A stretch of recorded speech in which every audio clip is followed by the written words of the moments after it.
Mes amis Gémeaux, bonjour et bienvenue sur la chaîne Tarot à merveille. Pour votre tirage général, ceux qui me découvrent, soyez les bienvenus. J'espère que vous allez bien. Allez, c'est parti. Il y a une boîte quelque part dans votre mémoire. Vous ne l'ouvrez jamais.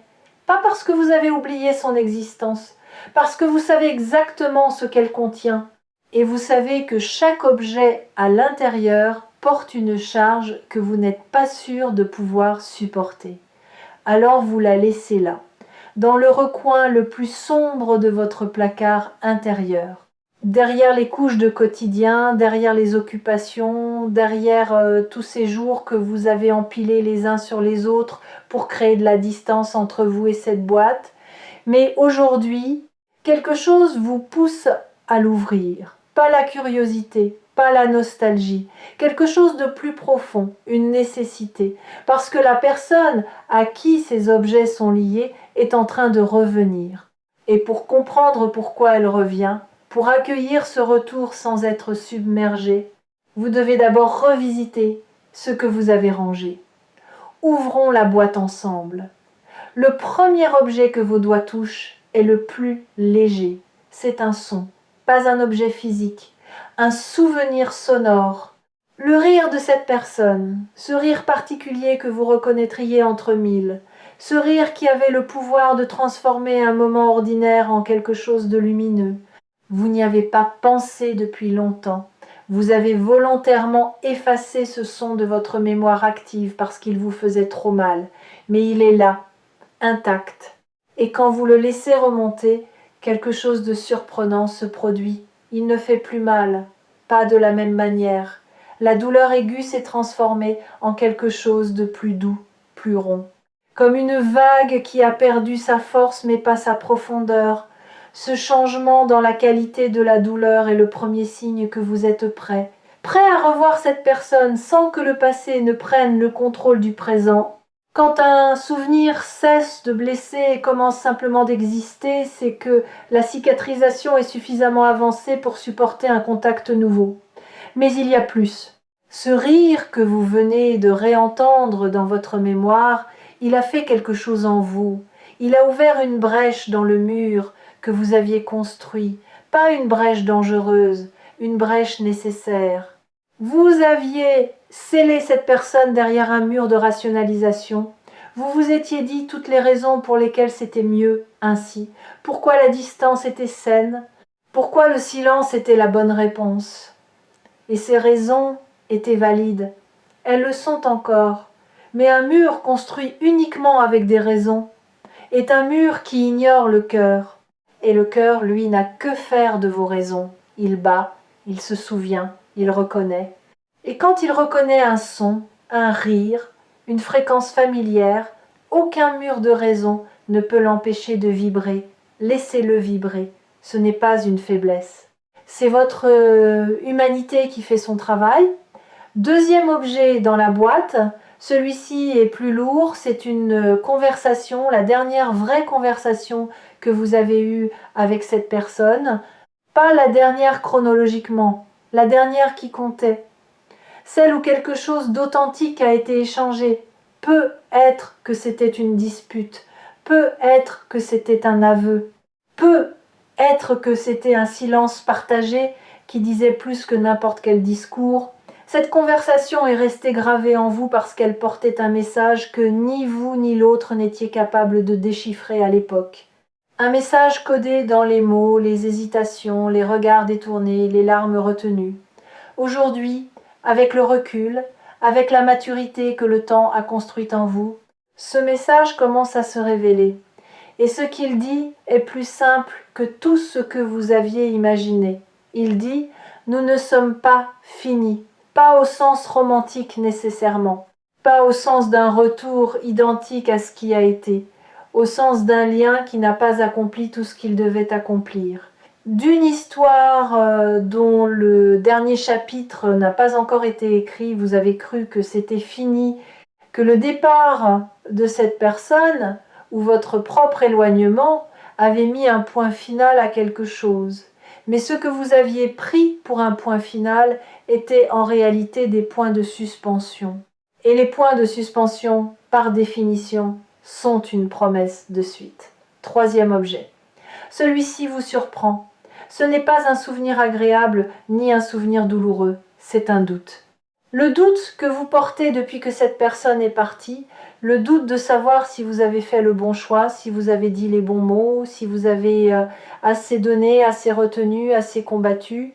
Ce doute est un compagnon fidèle, discret mais constant, qui vous accompagne dans les moments de solitude et qui murmure « et si vous aviez dit autre chose ce jour-là? Et si vous aviez été plus patient, plus présent, plus courageux? Et si vous aviez retenu cette personne au lieu de la laisser partir? Ou au contraire, et si vous l'aviez laissée partir plus tôt au lieu de vous accrocher? Ces « et si » sont des labyrinthes sans sortie, vous le savez. Vous savez que le passé ne se modifie pas. Et pourtant, le doute persiste. Voici ce que je veux vous dire au sujet de ce doute. Il ne prouve pas que vous avez fait une erreur. Il prouve que le lien avait de l'importance. On ne doute pas au sujet des personnes qui ne comptent pas. On les oublie, sans effort, sans labyrinthe mentaux.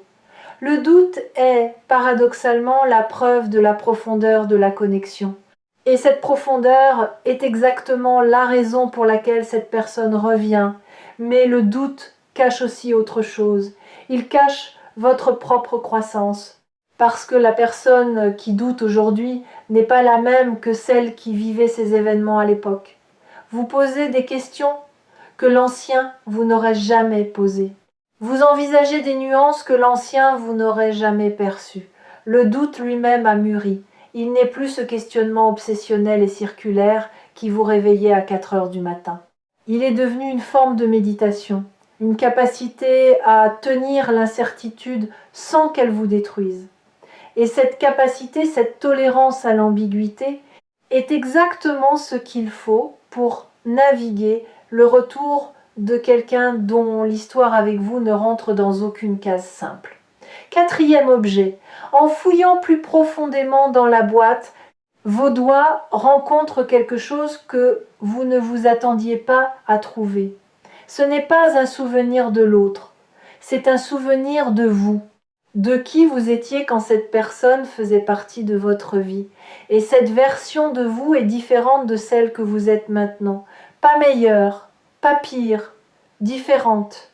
Plus spontanée peut être, plus vulnérable, plus vivante dans certains aspects, mais aussi plus naïve, plus dépendante, plus encline à se perdre dans l'autre au lieu de se trouver en soi. Vous avez grandi depuis, vous avez changé, pas seulement en surface, en profondeur, votre manière d'aimer a changé. Elle était autrefois une vague qui submergeait tout, vous y compris. Elle est maintenant une marée, puissante mais rythmée, qui avance et qui recule, qui sait donner de l'espace sans se retirer, qui sait être présente sans envahir. Cette évolution est directement liée au départ de cette personne.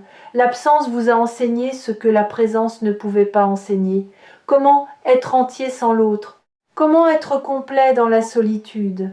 Comment transformer le vide laissé par quelqu'un en espace de croissance personnelle? Et voilà le paradoxe magnifique de la situation. C'est parce que vous n'avez plus besoin de cette personne qu'elle peut revenir. Tant que vous aviez besoin d'elle, tant que son retour était une question de survie émotionnelle, la porte restait fermée, non pas par cruauté du destin, par sagesse. Parce que retrouver quelqu'un depuis un état de manque ne produit jamais une relation saine. Cela produit une dépendance mise à jour, un attachement recyclé, un schéma relancé. Mais retrouver quelqu'un depuis un état de plénitude, cela produit quelque chose d'entièrement différent. Un choix, pas un besoin. Un choix libre, conscient, posé depuis un lieu de solidité intérieure. Et c'est ce choix-là que la vie vous prépare. Réfléchissez un instant à ce que cela signifie. Avant, si cette personne était revenue, vous l'auriez accueilli avec un mélange de soulagement et de terreur. Le soulagement de retrouver ce qui manquait, la terreur de le perdre à nouveau.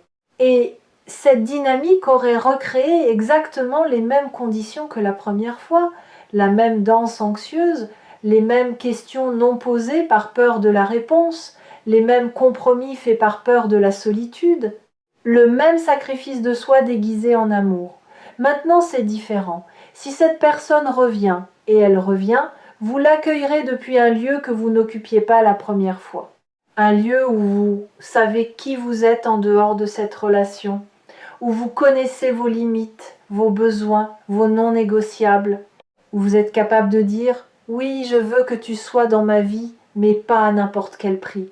Pas au prix de ma paix, pas au prix de mon intégrité, pas au prix de cette version de moi que j'ai mis si longtemps à construire. » Cette capacité de poser des conditions à l'amour n'est pas de l'égoïsme, c'est de la maturité. Et c'est précisément cette maturité qui va permettre au lien de fonctionner cette fois-ci d'une manière qu'il ne pouvait pas fonctionner avant. Parce que deux personnes entières qui se choisissent librement créent quelque chose de fondamentalement différent de deux personnes incomplètes qui s'agrippent l'une à l'autre par peur du vide. Ce que vous allez construire ensemble, si vous le choisissez, sera neuf. Pas une réparation de l'ancien, pas un replâtrage des fissures. Quelque chose d'entièrement neuf, construit sur les fondations de tout ce que l'ancien vous a enseigné. Et ces fondations, parce qu'elles ont été testées par la tempête, seront les plus solides que vous ayez jamais posées. Si vous écoutez cette vidéo sur Tarot à merveille en ce moment, c'est que votre plénitude a atteint un niveau suffisant pour que ce retour soit non seulement possible mais bénéfique. Vous n'attireriez pas ce message si vous n'étiez pas prêt à le recevoir. L'univers n'envoie pas des invitations à ceux qui ne sont pas en état de danser. Cinquième objet, au fond de la boîte, sous tous les autres, il y a quelque chose que vous n'avez jamais regardé directement. Un cadeau que cette personne vous a fait sans le savoir. Le cadeau de la perspective. Quand elle faisait partie de votre vie, vous étiez trop proche pour voir clairement, trop immergé dans l'émotion, dans le quotidien, dans la dynamique à deux. Vous voyiez les arbres mais pas la forêt. Vous viviez les scènes mais ne compreniez pas l'intrigue. Et c'est seulement après son départ, dans le silence immense qui a suivi, que la perspective est apparue. Vous avez commencé à comprendre des choses que vous ne pouviez pas comprendre à l'intérieur de la relation, pourquoi elle agissait de telle manière, ce que ces silences protégeaient, ce que ces maladresses tentaient d'exprimer. Vous avez vu, avec des yeux neufs, les moments de tendresse que vous aviez minimisés et les moments de douleur que vous aviez dramatisés. Vous avez rééquilibré l'image, et cette image rééquilibrée est plus juste, plus nuancée, plus humaine que celle que vous aviez quand vous étiez au cœur de l'histoire. Cette perspective est votre plus grand atout pour ce qui vient. Parce que la personne qui revient va revenir elle aussi avec une perspective nouvelle. Elle a fait son propre chemin, son propre travail intérieur, ses propres prises de conscience dans le silence de votre absence. Et quand deux personnes qui se sont connues dans l'aveuglement de la proximité se retrouvent avec les yeux de la distance, ce qui se produit n'est pas des retrouvailles. C'est une première rencontre, la première vraie rencontre. Celle où l'on voit l'autre tel qu'il est réellement, pas tel qu'on avait besoin qu'il soit. Et cette première vraie rencontre portera en elle une tendresse que vous n'aviez jamais connue ensemble. Pas la tendresse de la passion qui consume. La tendresse de la reconnaissance de deux êtres qui savent ce qu'ils ont traversé séparément pour arriver à ce point. Qui portent chacun leur cicatrice de la même bataille, menée sur deux fronts différents, et qui, en se revoyant, n'ont pas besoin d'expliquer, parce que l'explication est inscrite dans les yeux, dans le tremblement presque invisible de la voix, dans cette manière de se tenir un peu plus droit, un peu plus solide, un peu plus vrai qu'avant. Cette tendresse-là ne se fabrique pas, elle ne s'imite pas. Elle ne se produit qu'entre deux personnes qui se sont perdues et retrouvées. Et elle est l'un des trésors les plus rares de l'expérience humaine. Maintenant, parlons du retour lui-même, de sa forme, de son timing, de ce à quoi vous devez vous attendre et plus important encore, de ce que vous ne devez pas attendre. Ce retour ne ressemblera pas à une scène de film. Il n'y aura pas de course sous la pluie. Pas de grandes déclarations, pas de gestes héroïques. Le retour sera discret, presque ordinaire, un message, un appel, une présence quelque part où vous ne l'attendiez pas. Peut être un nom qui apparaît sur votre téléphone après des mois de silence, peut être un croisement physique dans un lieu inattendu, peut être une information qui vous parvient par un tiers et qui vous apprend que cette personne a pensé à vous, a parlé de vous, a demandé de vos nouvelles. L'ordinaire de ce retour sera trompeur. Il vous donnera peut être l'impression que ce n'est pas grand-chose, que c'est juste un hasard.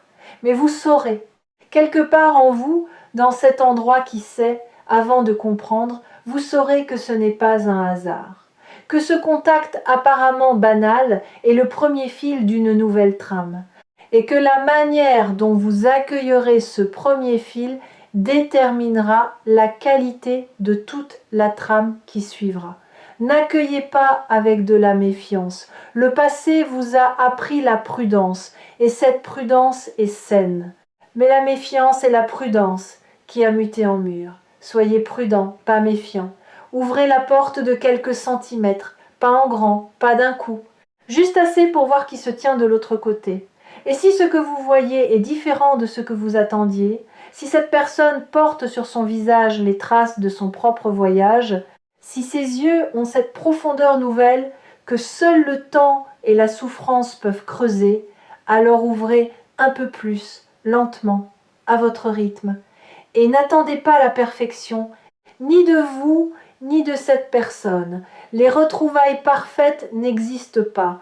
Il y aura de la maladresse, des blancs dans la conversation, des moments où vous ne saurez pas quoi dire parce que trop de choses se bousculent et qu'aucun mot ne semble assez grand pour les contenir. Il y aura peut-être un rire nerveux, un silence qui dure une seconde trop, un regard qui en dit plus que vous n'auriez voulu. Et tout cela sera parfait, pas dans le sens lisse du terme, parfait dans sa vérité, parfait dans son authenticité brute, parfait parce que c'est réel, et que le réel, avec toutes ses imperfections, vaut infiniment plus que le fantasme. Vous avez eu le temps de fantasmer ce retour. Votre esprit a tourné des dizaines de scénarios, des retrouvailles émouvantes, des conversations profondes, des excuses éloquentes. Laissez tomber ces scénarios, tous. Ils ne vous serviront pas. Ils créeront des attentes, et les attentes sont les ennemis du moment présent. Arrivez aux retrouvailles les mains vides de scénarios. Le cœur plein mais les mains vides. Et laissez le moment lui-même décider de sa forme. Ce retour va aussi réveiller quelque chose en vous que vous aviez mis en sommeil. Une part de vous qui ne fonctionnait qu'en présence de cette personne. Ce n'est pas de la dépendance, c'est de la résonance.